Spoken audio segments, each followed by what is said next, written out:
Late August 2021, Minersville Reservoir. Let's see if we can catch some trout, maybe wiper, bass, anything that bites.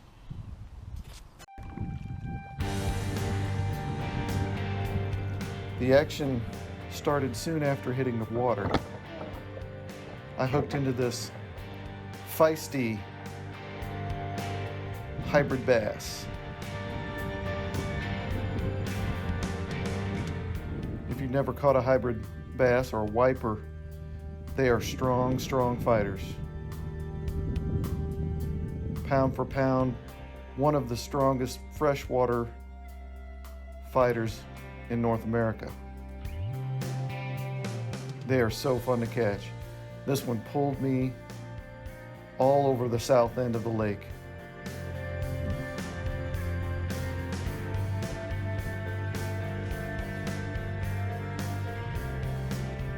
I hooked it on a Berkley flicker shad, size 7,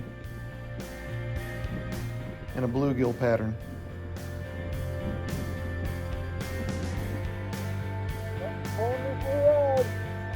I had been scenting it also with Berkley Power Bait trout flavored scent,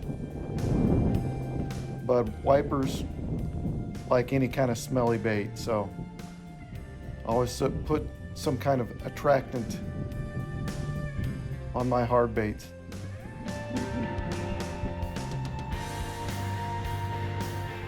It can't hurt, and it can only help.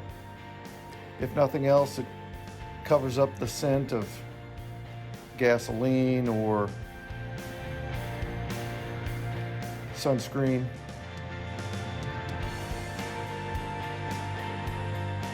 In fact, all of the fish I caught on this day were on flicker shads.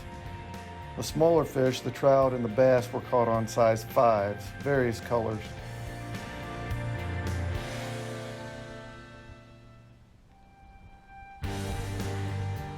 He's still pulling me around. I don't think he's even surfaced yet.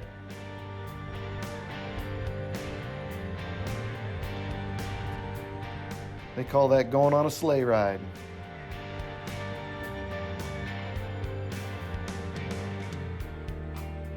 Big wiper. I have about 10-pound test on there, so it is imperative, unless you've got some strong braid, heavy line, that well, either way, you need to have your drag set right to catch wipers, especially if you're using lighter line, because they will run and they will break your line. You may not hear it, but the drag is being pulled out.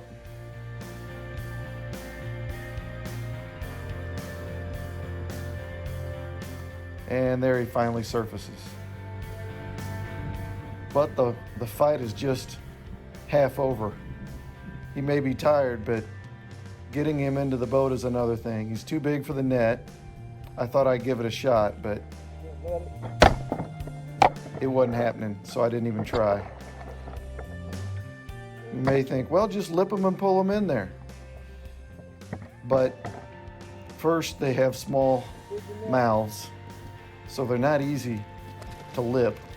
They don't have teeth, but they do have really thick, long spines along the dorsal fin and on the sides. And then, when you're using treble hooks on these flicker shads, one solid flop and a run, and you're hooked in the hand, and he's going to pull off, and you're going to be in the hospital getting that thing out of there. So you got to be careful. I've had it happen with other fish, lighter fish, so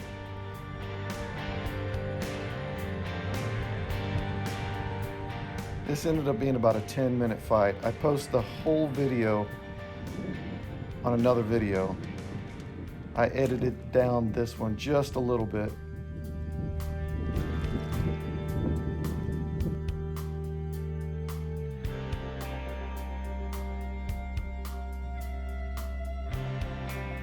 There he made another run, see? It's so fun. It's such a challenge. And the crazy thing is they get double this size. The recent state record in Utah was caught out of Newcastle, and it was almost twice as big as this 8-pounder.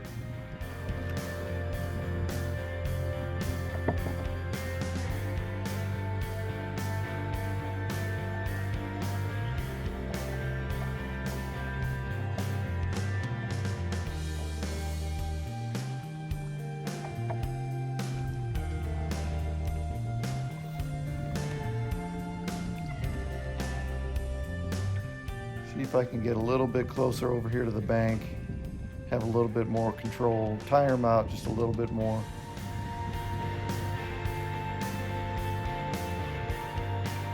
You can eat wipers, by the way. Flesh is good if you cut out the mud vein, but I don't know why you'd want to cut up one this big. They're too fun to fight. Put them back and let somebody else fight them. Catch a little one and eat it, you know, but why not just catch trout? They are akin to the white bass, and white bass are good eating. There he is, I finally get him in.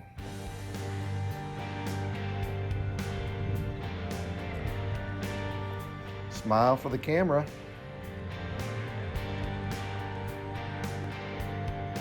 Woo!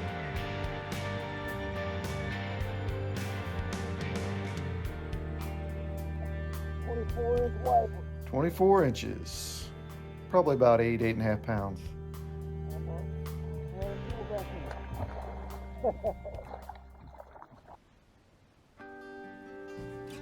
Now, as quick and as intense as that action was right off the bat, it died after that. In fact, I cut out about an hour and a half or maybe even 2 hours of nothing, fishing up and down the dam side on the south and the west side where all that riprap is. And so I was pretty excited when I hooked into something mid-morning, but I lost him. Well, I missed one.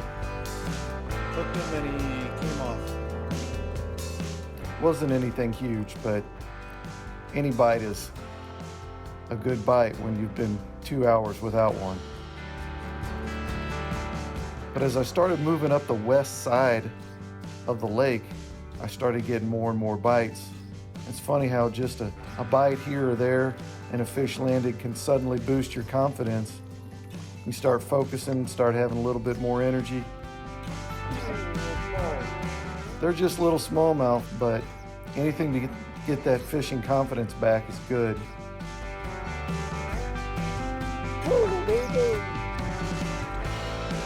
I'll take it this way. I'll take it.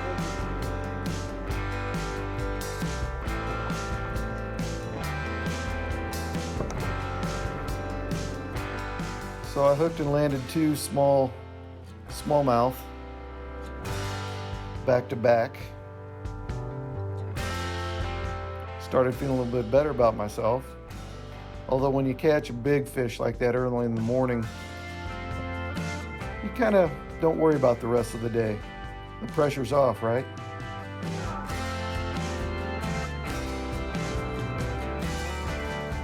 You know, it doesn't take these little smallmouth much growth on them. They grow slow, but even 12, 14, 15 inches, and they fight really hard. They're fun to catch, especially on light tackle. I know they're abundant and kind of a nuisance out west here, but back home in Missouri, a good smallmouth is treasured.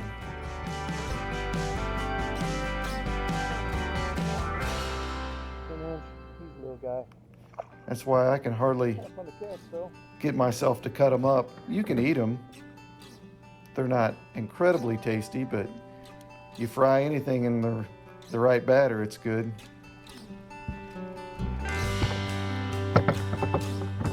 You may notice I'm trolling with 2 lines out. Double up my chances. And this is the first trout of the day.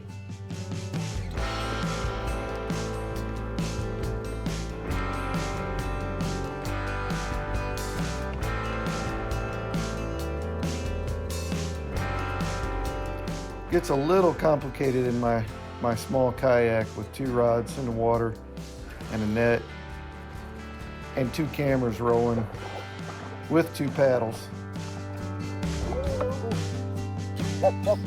Sometimes they just fall off. You amateur. This is Amateur Hour with Justin. And just gotta laugh at yourself. But even with those bites, my confidence built. I moved forward up the bank, and I noticed a change in the wind, not just metaphorically speaking.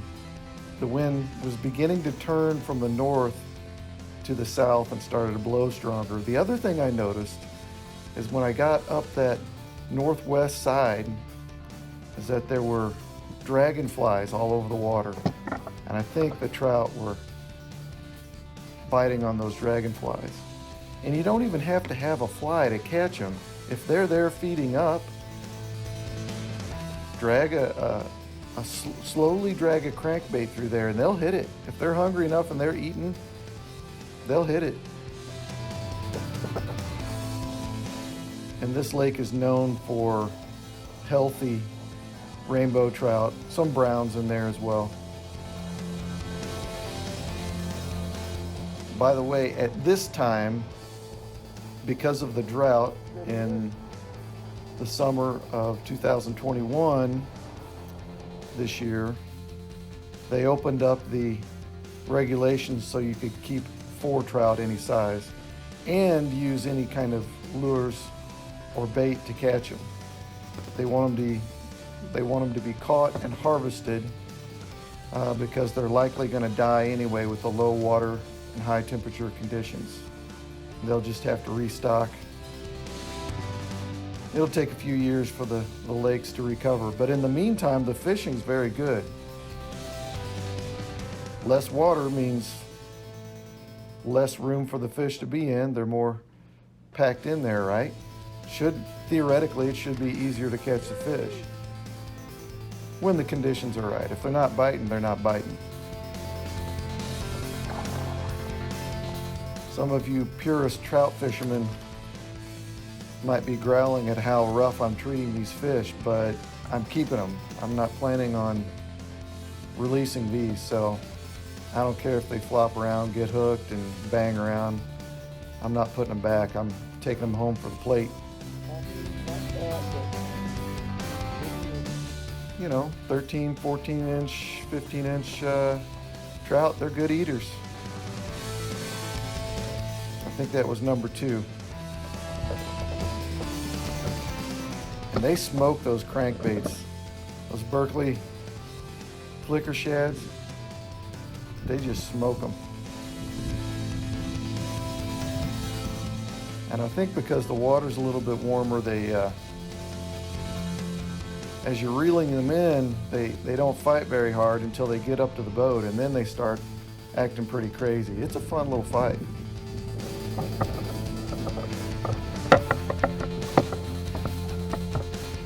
Meanwhile, my buddies along the bank fishing from the shore were not doing as well.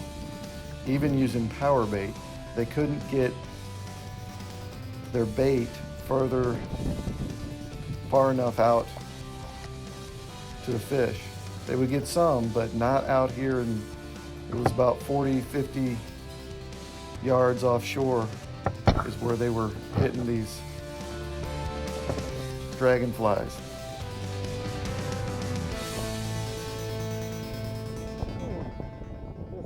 That one got bloodied up, so he's definitely a keeper.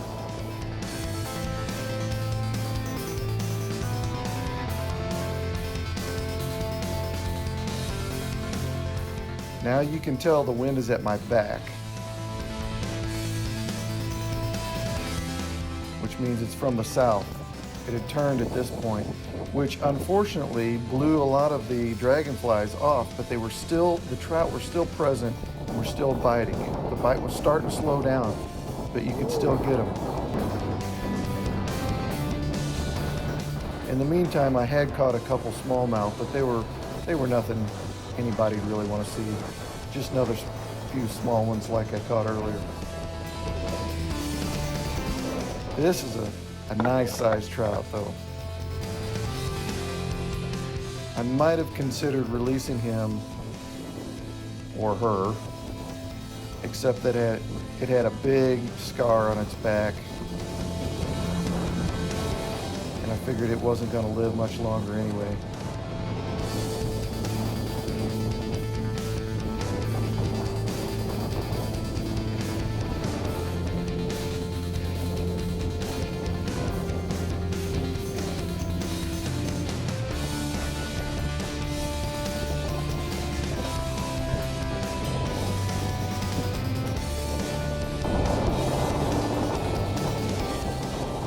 Scar right there.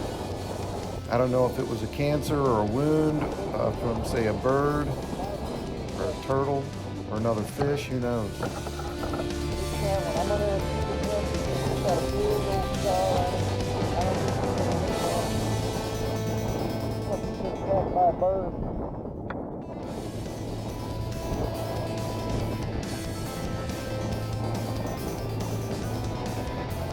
So that's my limit. 4 nice trout. That's some good eaters right there. And fun catching.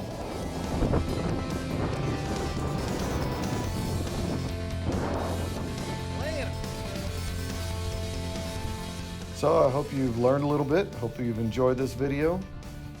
And keep watching. In the links below in the description, you'll find where to purchase Berkley Flicker Shads. I get some of the proceeds if you buy them off Amazon, as well as some of my Berkley Fish Attractant.